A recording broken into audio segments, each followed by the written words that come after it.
So welcome everyone to the latest in our series of NCDEO Workshop Wednesdays. I'm Marissa Nesbitt. I'm the Vice President for Professional Development on the NCDEO board. And we're doing this series a couple times a month of quick little workshops on Zoom on different topics that are of interest to dance educators. So thank you all for being here today or watching this recording. I'd like to introduce my colleague, Kerrie-Jean King, who is a dance educator, technology specialist, and former board member with us. And we're really thrilled that Kerrie has agreed to come back and share some insights for us on this workshop on tech tips, active engagement for digital tools. So Kerrie's going to present. If you have questions that come up, you can put them in the chat, and I'll be monitoring the chat, and we'll have some time near the end to talk about people's ideas and questions. So I'll pass it over to Kerrie. Awesome. Thank you so much, Marissa. It's exciting to see all these faces that I know that I haven't seen in a while. And so I'm really happy to be here. I think tonight will be more of a conversation. I do have some things specifically to share, but please feel free to kind of jump in, offer ideas and things that you've tried and done. And I feel like, can you ever be an expert on technology? You know, like there's so many things that I'm sure I don't know. And so I feel like the more we share and help each other, the better we are. So I'm going to share my screen. Let's see. All right. So just most of you know me, but I taught at Northern Guilford High School for 12 years. I left at the end of the 21 school year. Last year, I went to Elon and got a master's in interactive media. So lots and lots of technology. And now I'm working in digital marketing. If you all would go to this website and put in this code. Let's see. I'll take you here. And just, I know that technology can be challenging and scary. And so instead of assuming that I know how everyone feels about it, I'd love for you to kind of share what you find challenging or scary about incorporating technology specifically into dance class.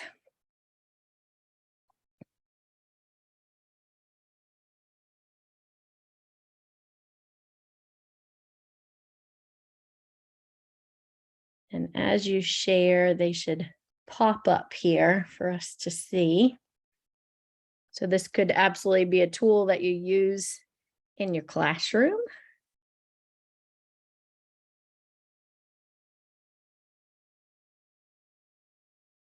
Mm-hmm.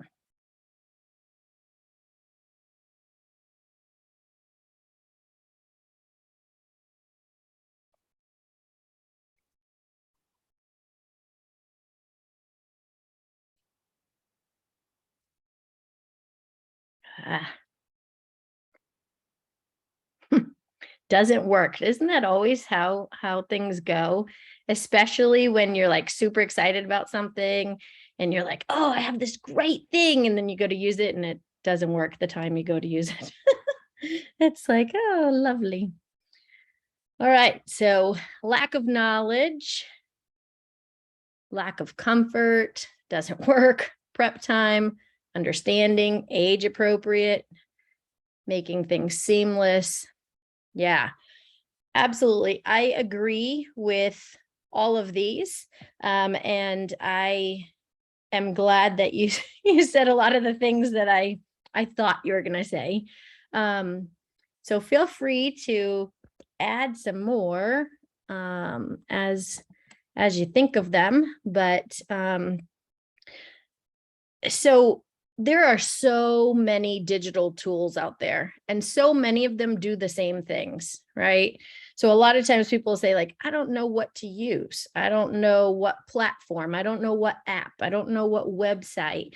And I know when I was in the classroom, I spent so much time researching and trying to find what would be best that it gets really overwhelming. My advice is find things that you're comfortable with and stick with those, right? So like if you like Google Slides, you don't need to use something that does the same thing as Google Slides just because it's a different name, right? And the same thing with our students. I think that providing some flexibility when there is something that involves technology, because they often know more than we do, and know some websites and apps and things, you know, that maybe you don't know about. So incorporating technology into the classroom is very time consuming and absolutely requires a lot of prep. You can't show up and just say, oh yeah, today I'm gonna try to figure out how to incorporate some technology into my lesson. So it definitely requires prep, but I feel like all challenges aside, technology can really enhance engagement and learning, especially since our students are digital natives. So this is not an exhaustive list. I tried to put some things on here that are tools that are free that I've used all except for one that I enjoy using, and maybe you've used, or maybe you haven't. Miro is an interactive whiteboard.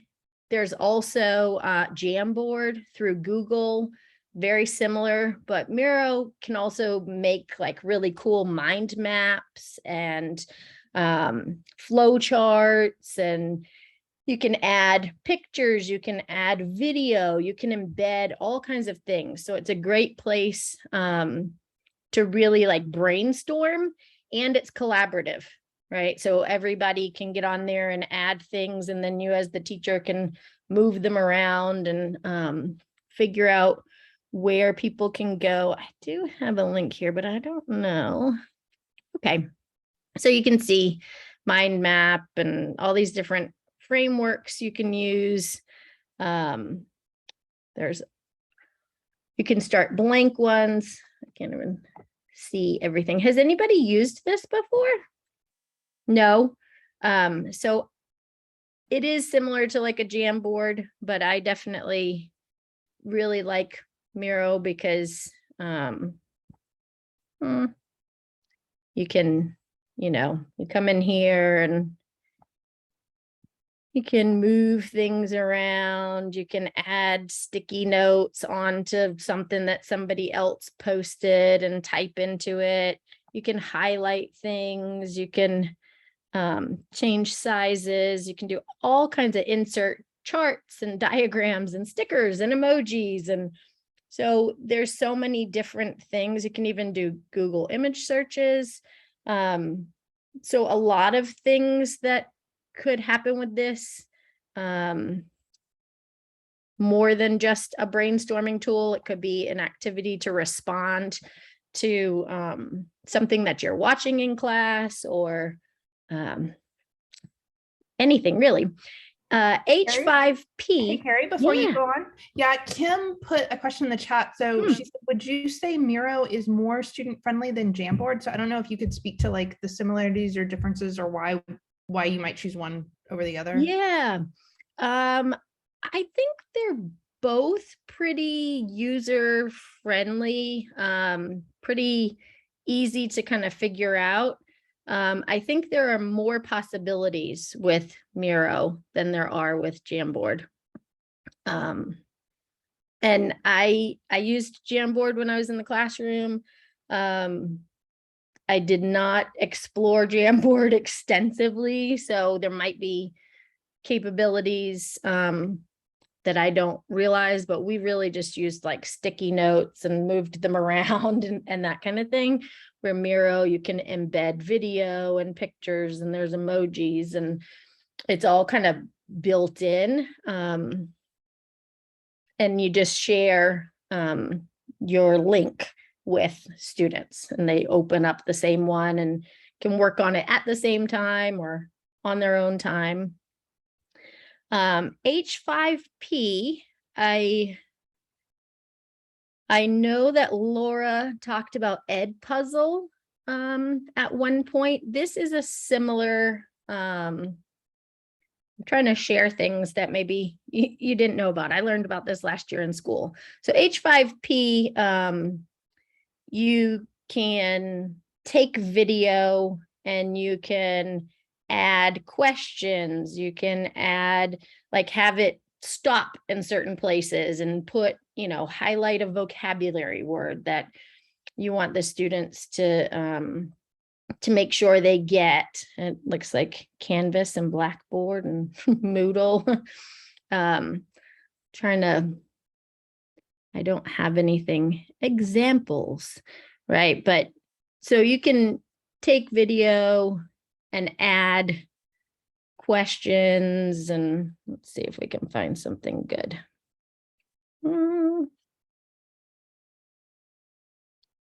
Yeah, there's like, you could even like have the words there and they drag the words, it could match things. So the same thing, Edpuzzle also, you can pause and add a question, highlight something, but I feel like there are tons of options with this. I wish there was a video. I made something in this last year and I could not find it. That's bad on my part, but I don't know where it is right now.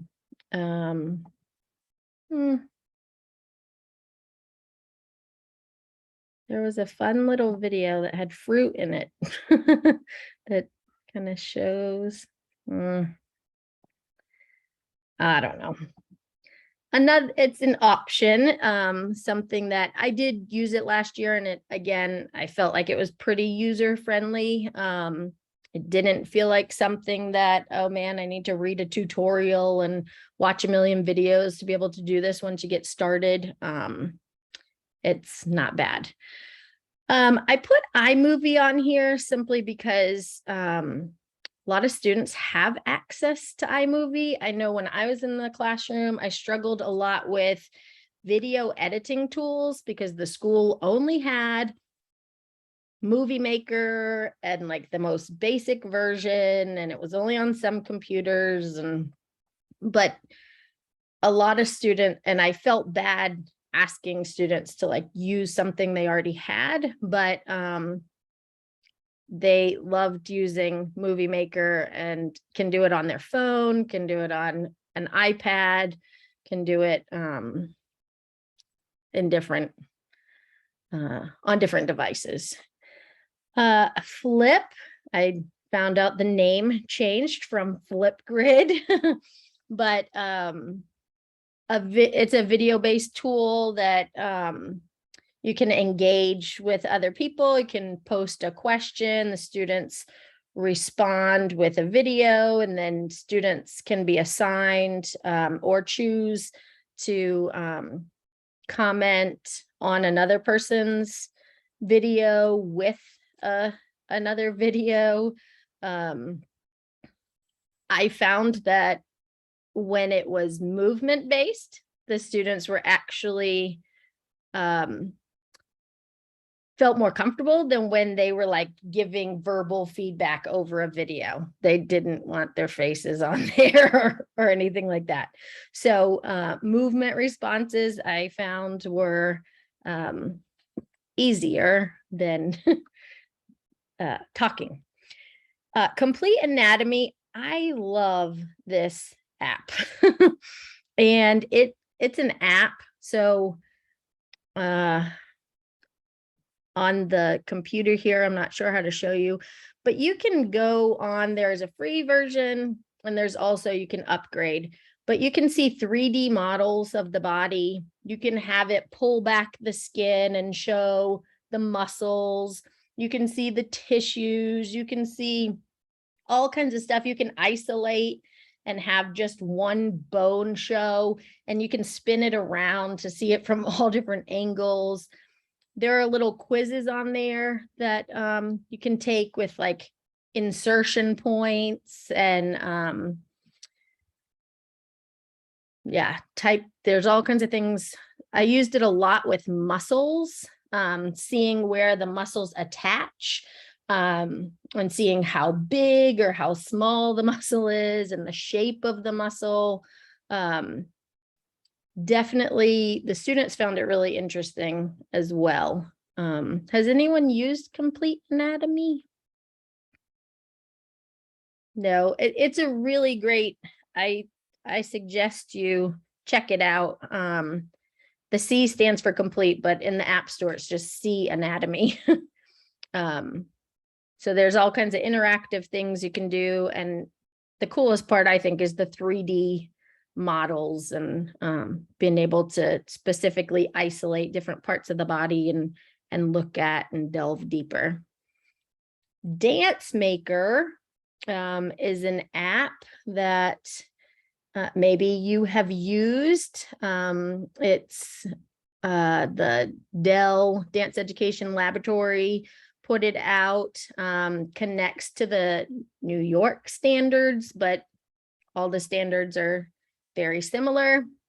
You put in a theme and you pick verbs that are related to that theme, and then you're asked to add in Laban movement analysis words, and then it puts it all together for you. And so to create a sequence, so you have it basically spells it out for you instead of the teacher saying, create a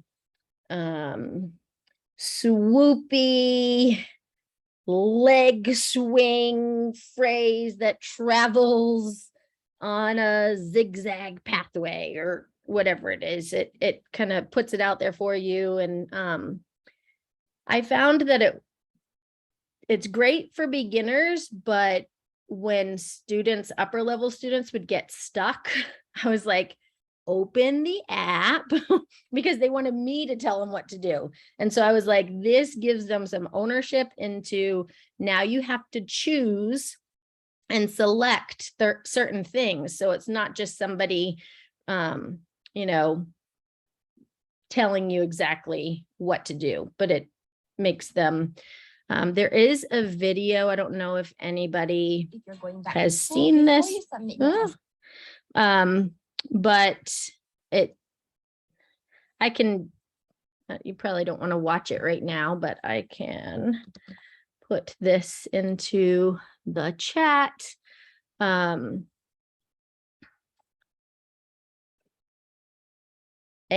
he talks through how to use it, how it was intended and those things. This last one that I have on here, I have not used this, but it's called Dance Boards, and it gives you a chance to make formations, right? So if you're working or a student's working with a group for the first time and they're, always in a line, it gives you the opportunity to move around little people on the stage and put them in different places to kind of see what the formation looks like. And then you can click to make it a 3D model. They don't really look like people, but I have a friend who uses this, and she said you can add music and everything to it. I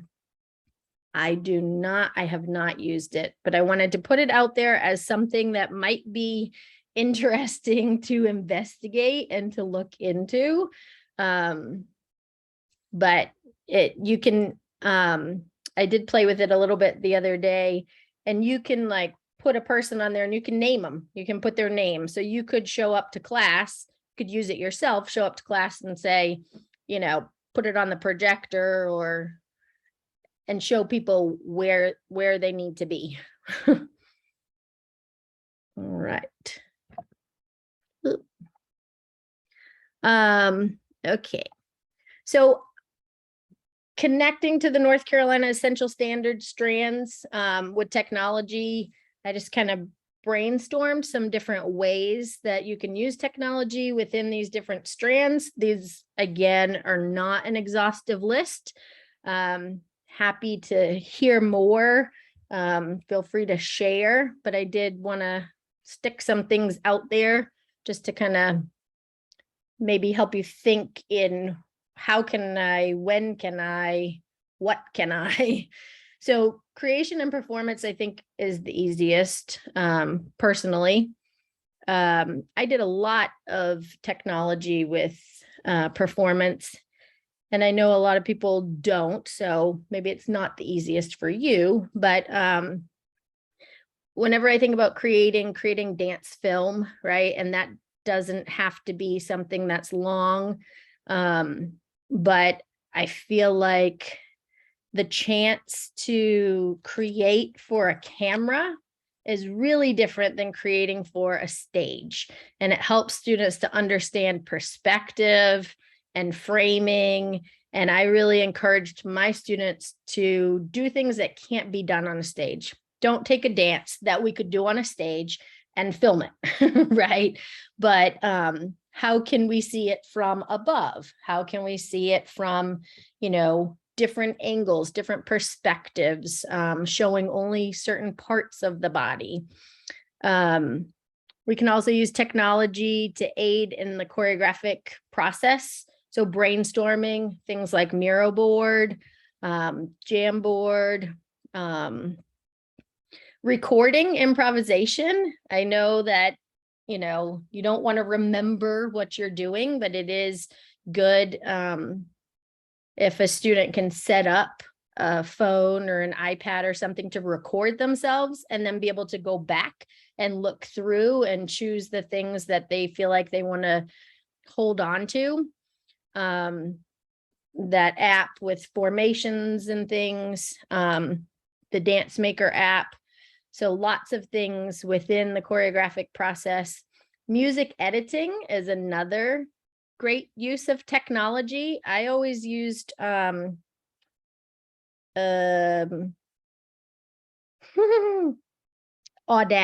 I could not think of the word of it. I always used Audacity.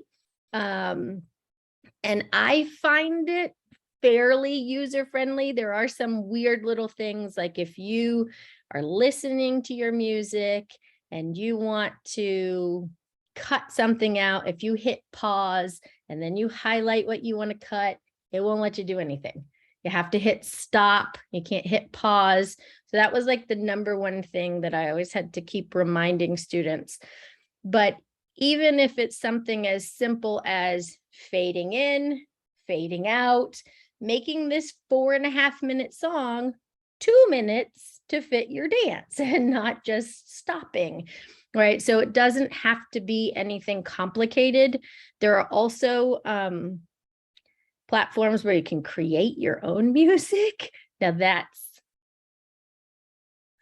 I think that would be something that I personally wouldn't feel confident in guiding the students through, but it is definitely something that is really interesting and cool. And as I'm sitting here, I'm thinking you could get a recorder, whether it's a Zoom recorder or any kind of audio recorder, and have, you know, students clap, have them take random sounds around the building, have them collect a bunch of sounds and then put them together in Audacity. So they don't necessarily have to feel like it's traditional music that they're trying to create, but an opportunity to, you know, somebody walking down the hall and we can hear their high heels or whatever it is. Projected video, words, images in performance. If you have a psych at your school and you have a projector, I know that those things are not everywhere. But I know I personally took advantage of the psych and the projector at my school. Sometimes to happen a dance that was created for the camera that then was shared to the audience in that way, or something that highlights moments within a dance. The dance starts, all of the dancers freeze, there's a little video that happens during, after, before. Yeah.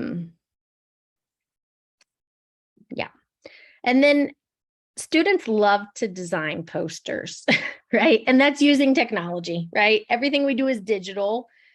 They could absolutely color on your floor and make a poster and do it that way, but the opportunity to create a digital version of a poster that could be shared via email or even printed and hung up, that's always something that's fun as well. Dance movement skills. I'm sure I'm not telling you anything you don't know, but video is an awesome tool, right? We think we look a certain way. We think we're doing something correctly or incorrectly. And, very often how we feel, how it looks is not, they're not the same for a long time, right? Until we get much more advanced. A student will think they're doing something that they're not. So opportunities to record and let them evaluate and reflect. The time that I had the most success with this was when I had students track their progress, and I created a warm-up sequence, an across the floor sequence, and a very short combination that we did 3 times during the year. And we recorded the exact same thing.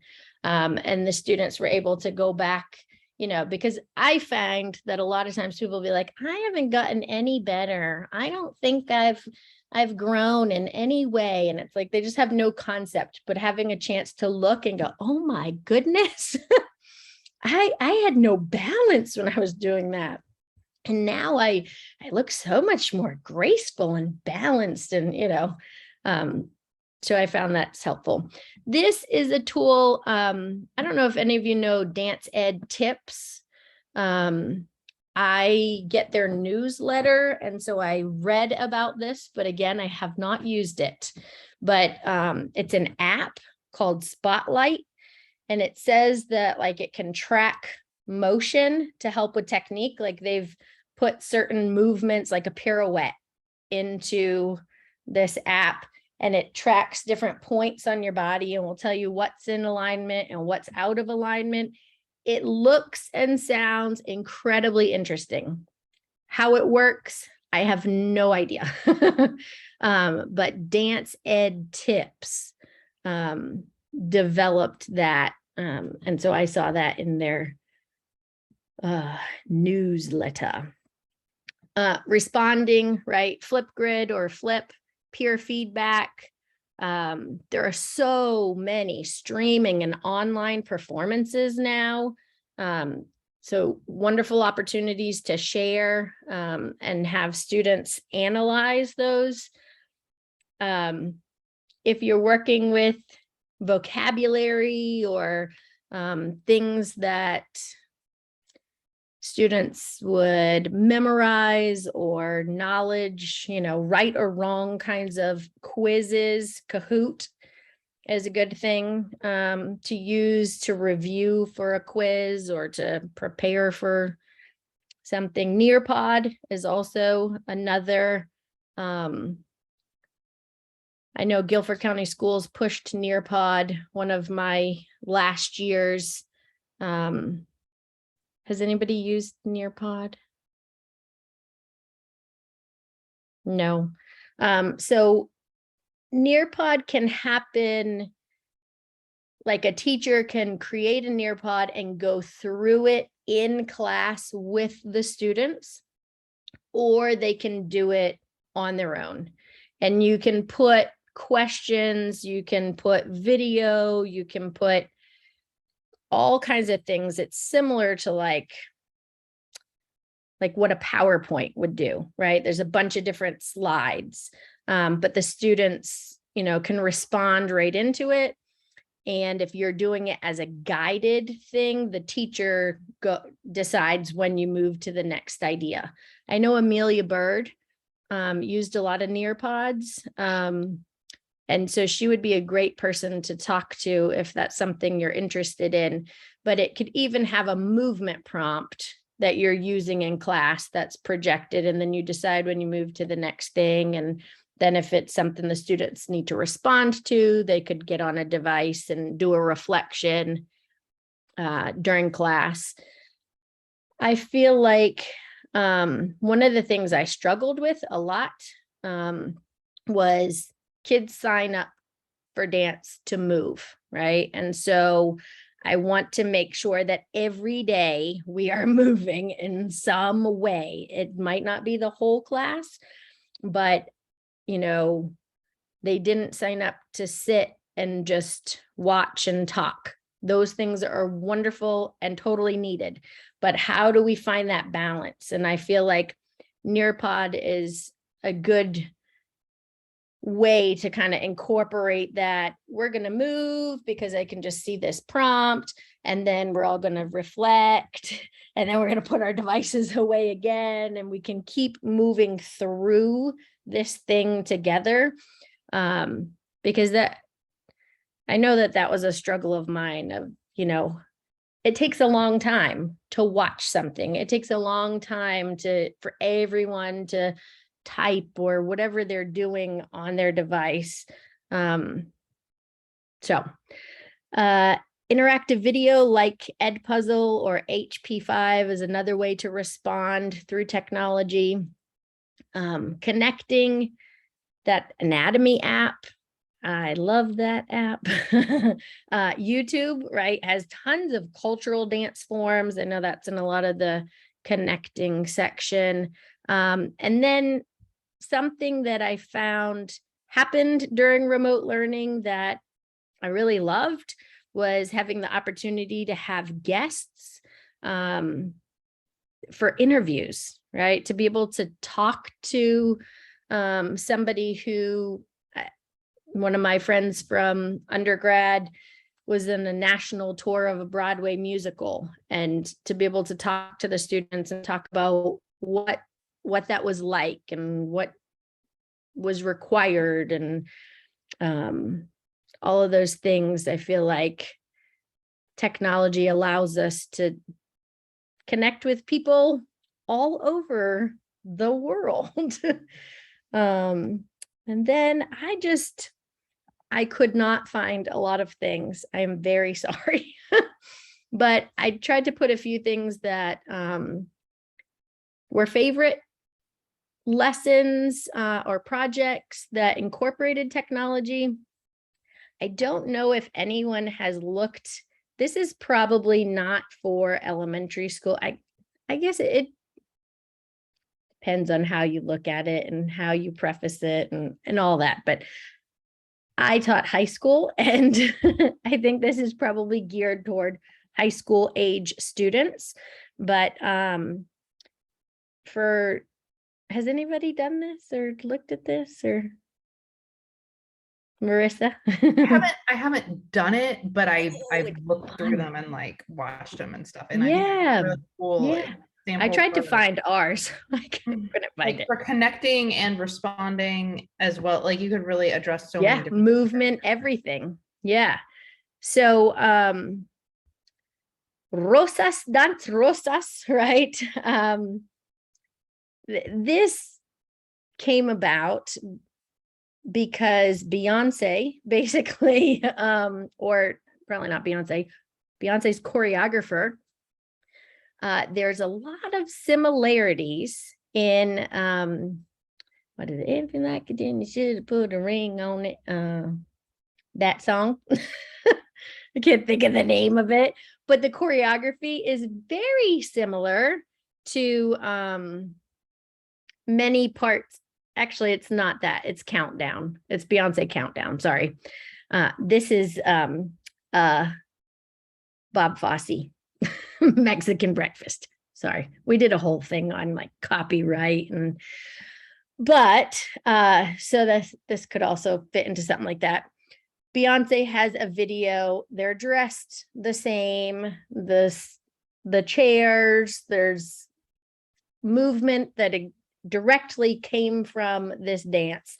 And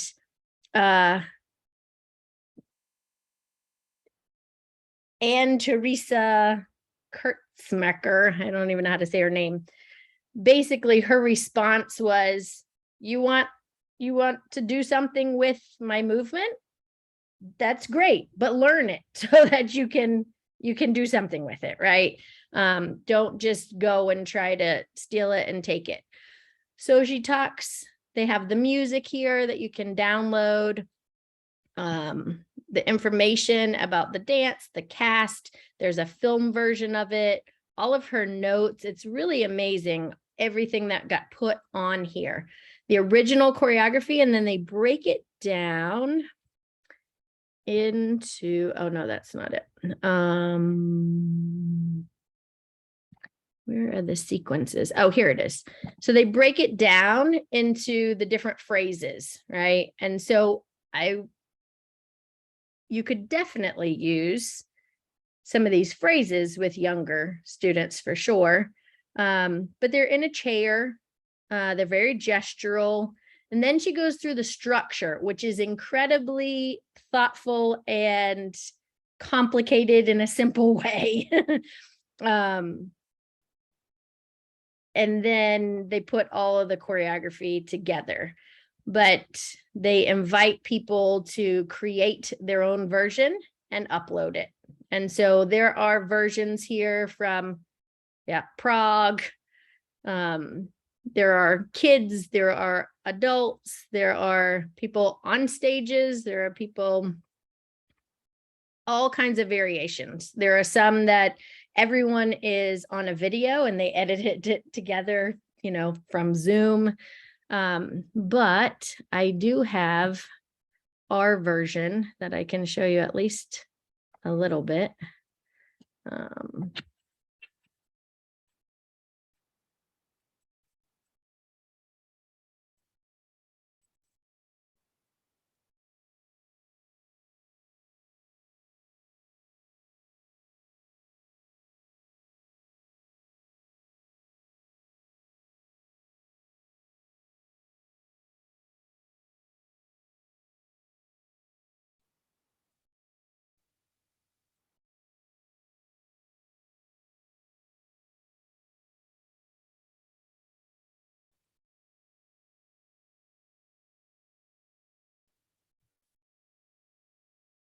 Does it have sound or no?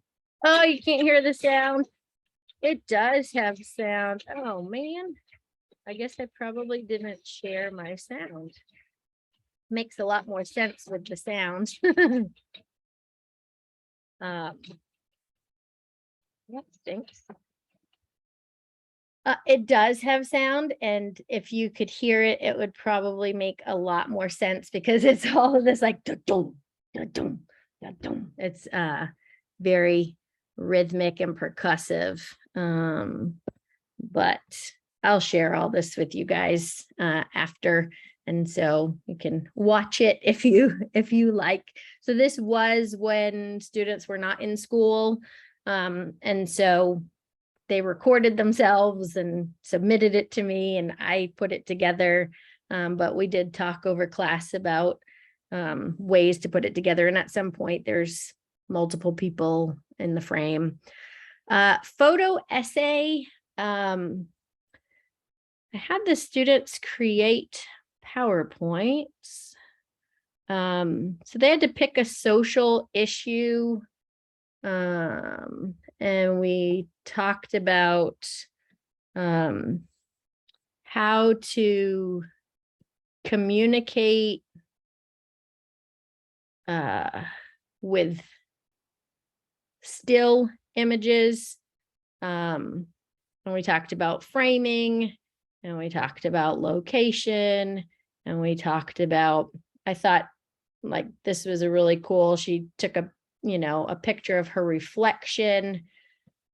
So we did talk about light and how that can affect what you see.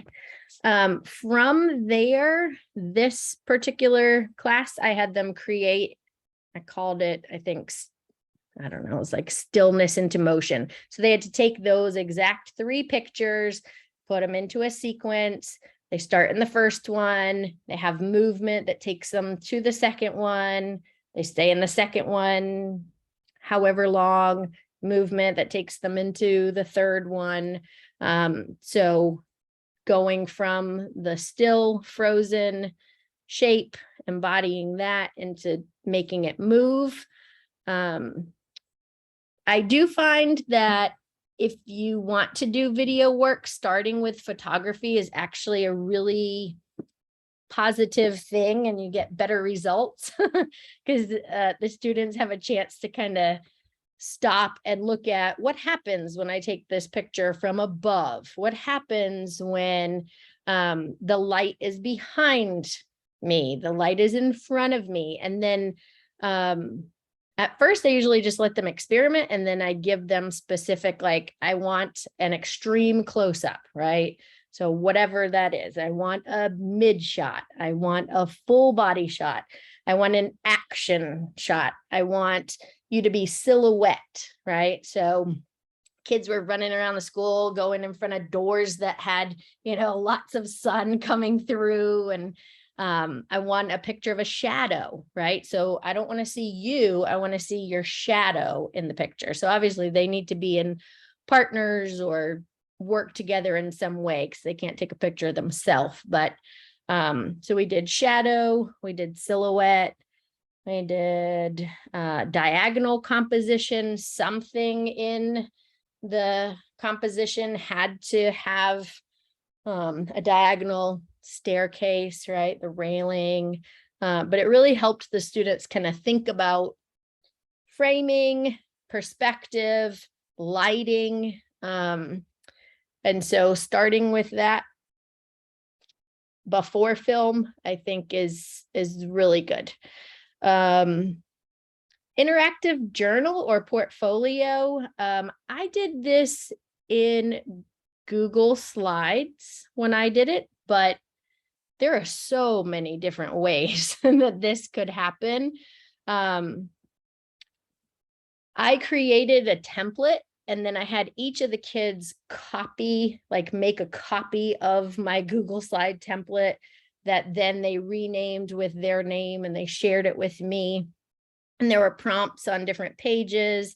There were places that I asked them to insert video. So we used it to reflect. We used it to put some of these pictures. I know when I first started, there was the portfolio that everybody had to have, you know, that kind of showed what you had done. So this would be an opportunity that, you know, anything digital can have pictures, video, written reflection, audio, everything incorporated all in one place. That could also be a website, right? There are lots of free websites and website builders. You know, students can work on resumes, you can do headshots, you can have all kinds of things that become part of their journal or portfolio, however you want to use it. And Miro is even a place that something like that could happen. And then the last one, creating a dance film, whether that's collaborative or solo. I'm sure over the pandemic, everybody saw the kind of video chain.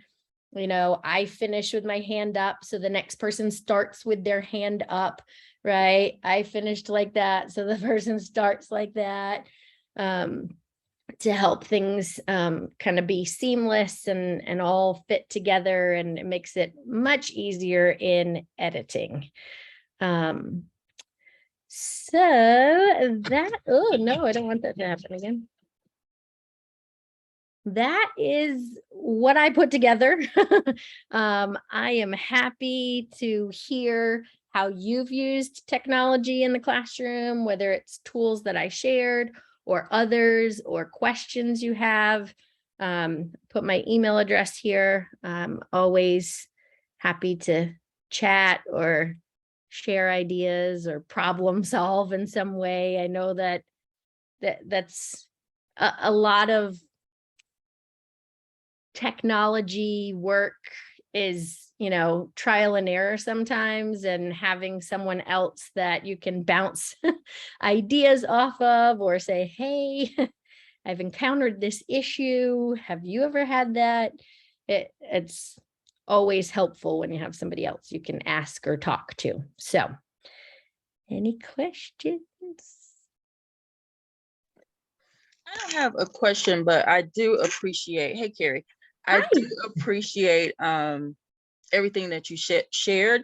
And I really liked how you broke it up under each standard with the responding. So that really made, I hadn't seen that done before. Because, in my mind, I'm always like, okay, is this going to go with this? Or so that's really good to have access to. So that's really awesome. Oh, good. I'm so glad. I actually said to Kate the other day, I was like, I hope that I have useful, helpful things to share that people either haven't thought about or seen or know, but then I said to my husband, I was like, you know what?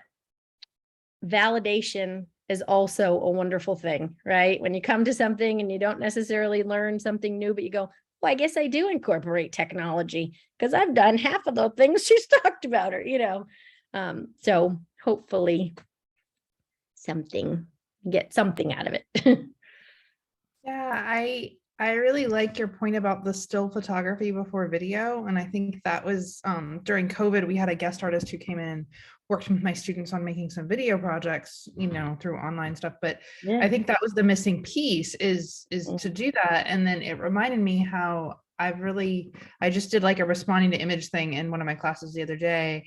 And I kept saying, visual still images and visual art will wait for you, and dance doesn't wait for you to make up your mind about what you want to say. And in that vein, I've done an assignment. Our department has an initiative of developing students writing and kind of scaffolding writing assignments. And, the responding standards in K-12, there's the ones that I feel like get the short end a lot. We develop all these other skills of responding. Oh yeah, we got to do that. And so I see that in our students, sometimes they're not as adept at talking about what they want to do. And often they come to college and it's like, okay, go see a show and write a 5-page paper about it or something. And there's a huge gap between like, I saw the show and now I got to produce this long paper. And so I'm trying to give them small things because I really think that talking about dance is a precursor to writing. And so last year I had an assignment where they were watching some contemporary performance from On the Boards, which is a subscription database of dance theater work. And their assignment was to watch the whole thing and then go back on their computer and find 3 moments that stood out and screenshot those moments. And then they just turned in the screenshots with a little statement about what was significant in this moment. And then the next time in class, they paired up with someone and they just showed the screenshots. But that spurred them to telling all these just rich descriptors and stuff because they chose a specific moment to focus on. So that was kind of one of the things that I've done with technology. I don't do a ton, but that idea of like, let's whittle it down to a single moment and have that visual image was really helpful. That's awesome. I love that. That's really cool. Yeah, Kerrie, that was a great presentation. And what was so funny was, as some of the things, I would go to my phone and I'm like, I have it on my phone. Now I need to use it. And this year, we've gone to where the kids are not allowed to use their phones in class, which then poses another issue. But their Chromebooks, they've managed to start being able to take pictures and things with their Chromebooks. And there is something in Canvas that you can create your own video. And I love your idea with the photos and then developing movement out of that. And I have a few days because I'm teaching in a year-round school now. And I have a few days that I'm going to be out. And I think you gave me Ah. the idea for my project while I'm Nice. gone. So, Yes. They can take pictures and right. yeah, that's awesome. When I went to DPW at ADF, I don't, you were there with me, weren't you, Sue? I think. No, not this year. Oh no, this was some years ago. But there was I feel bad, I don't remember his name, but there was a teacher who gave us a list of a bunch of different composition prompts and class assignments and activities. And one of them was called Stillness to Movement. And he said that students just aren't still enough. They go, go, go, go, go, go, go, go, go, and no one ever stops. And when they stop, it's like, oh, okay. And then I'm already left it. And so it was, you started by creating, I think it was like 5 shapes, and that's all you had to do. And then you had to give them an order.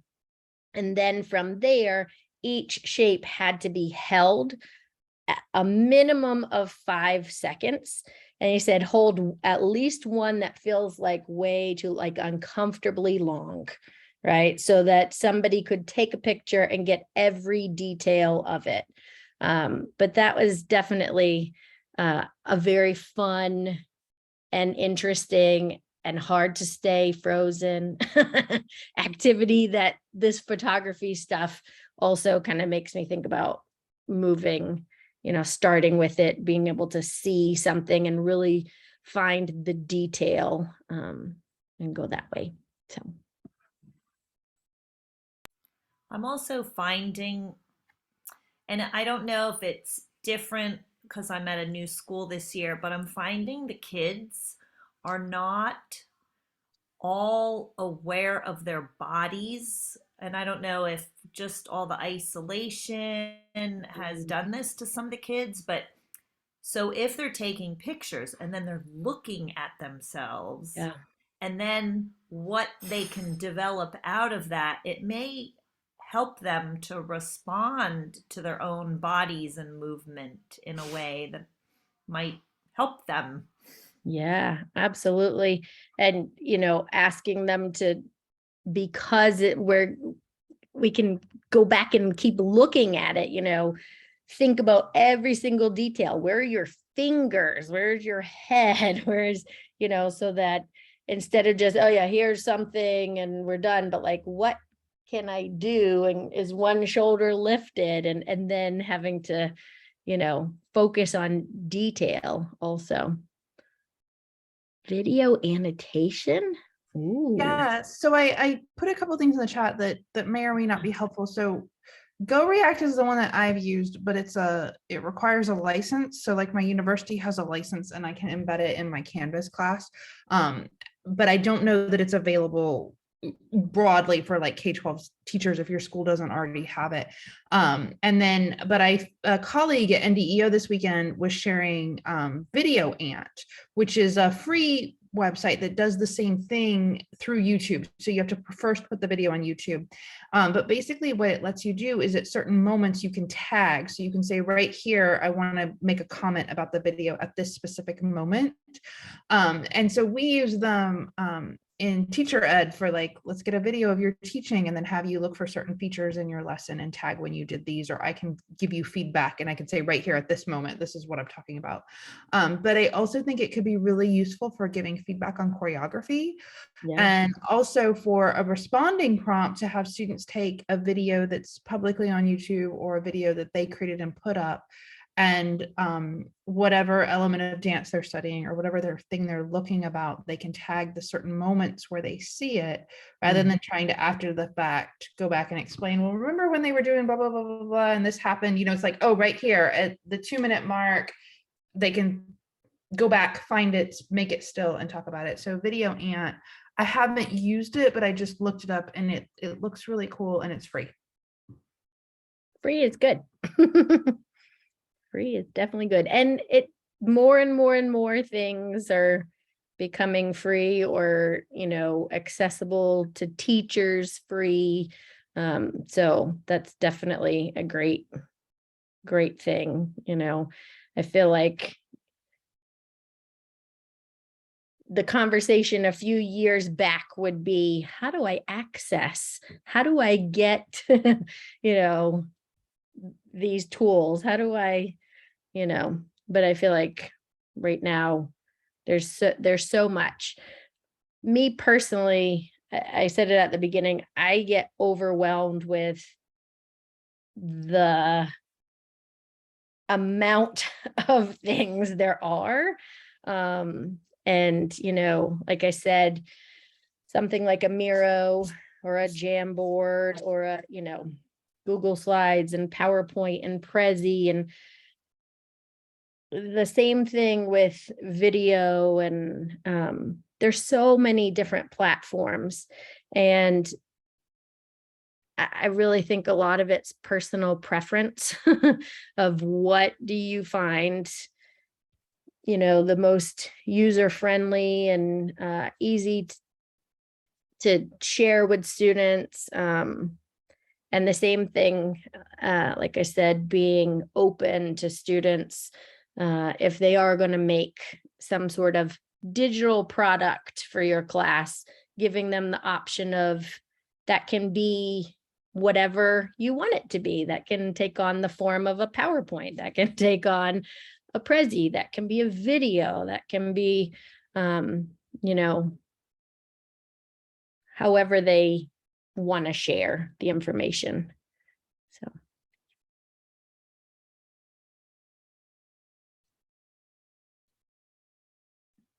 Awesome. Well, thank you so much, Kerrie. And thank you, friends, for joining us for this Yes. session. And you have Kerrie's email. So if anybody has questions, they're encouraged to reach out to you if they have ideas or questions about specific tools. We will have our 2 more workshop Wednesdays coming up this semester. Next week, we have Ashley Cartledge, who will be presenting on culturally responsive teaching in dance. And then on November 16th, in 2 weeks, we have an interactive workshop Wednesday session that will be with the Department of Public Instruction in North Carolina as part of their standards review process. So North Carolina essential standards for dance are, and for all the arts education areas, are up for renewal. And they'll be joining us to talk about that process and to solicit feedback from dance educators in the state. So please look out for that, sign up so you can get the link and be part of that session. And please, please, please tell your colleagues about these sessions that we have going on, particularly the standards one. We want a lot of people engaging and participating. And then I'll also make a plug for our return to in-person conferences. We'll be hosting on Saturday, February 18th, a live 1-day in-person dance ed conference here in Charlotte at UNC Charlotte.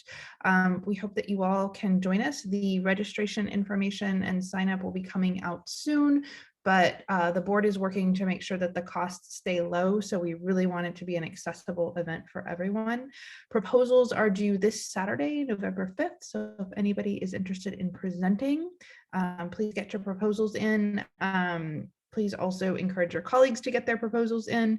And if anyone needs help with a proposal, I am more than happy to talk through people's ideas as they're working it out. We just really want to get as many presenters and attendees and really bring our dance community together. So Kerrie, thank you again for sharing your work with us tonight. And to everyone else, it's good to see all your faces here, and thanks for being part of our work. We'll see you all next time. Thank you. Thanks for having me. Bye. Thank you so much. It was so good to see you. You too.